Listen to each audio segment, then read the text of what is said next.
नमस्कार आपन को स्वागत जनाऊँ पंचौद फैक्ट चैनल को। आज आमे जानिबा काहेकि रुहंती माँ लक्ष्मी गोमाता गोबर और मूत्र रे। तो चलंतु आरंभ करिबा एही वीडियो को। सांगाने सनातन धर्म रे गाय को सबुठु अधिक पवित्र मानंती। एथिपाई गाय को गोमाता मध्य कहंती। आज मध्य बहु घरे तियारी प्रथम रोटी को गाय को दिया जाए।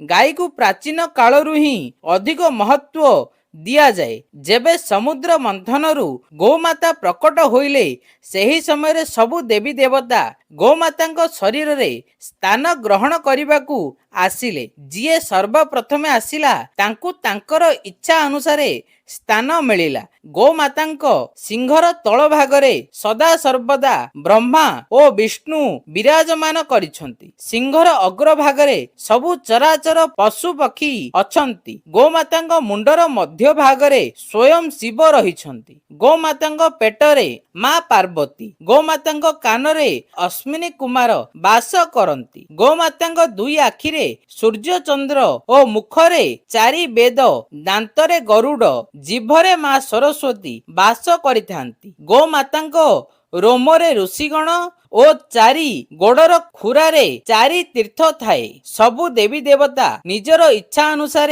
स्थान ग्रहण करिबा परे माँ लक्ष्मी आसिले। गोमाता माँ लक्ष्मी की देखी कहिले आपण विलंब करिदेले। माँ लक्ष्मी एबे सबु देवी देवता निजर इच्छा अनुसार निजर स्थान ग्रहण करी निवास करिबा मध्य आरंभ करि सारिलेनी। एहा सुनी माँ लक्ष्मी कहिले, हे गोमाता मु आपणक सहित निवास करने चाहे। ए संसार रे सबुठु अधिक वंदनीय आपण। गोमाता जदि आपण आज मोर अनादर करिले तो सृष्टि रे केबे भी किए मध्य मते सम्मान देबे नाही। मोर विनती स्वीकार करंतु। गोमाता एहा सुनी कहिले मते स्वीकार अछि। माँ लक्ष्मी आजिठु आपण मोर गोबर ओ मूत्र रे निवास करिवे। माँ लक्ष्मी आपणकर निवास कारणरु एहा मनुष्य पई आहुरी अधिक हितकारी हबो। गोमाता गोबर रे माँ लक्ष्मी बास होइथिबारु एहा यज्ञ रे यज्ञ कुंड को शुद्ध करिबा पई प्रयोग करंती। गोमातांक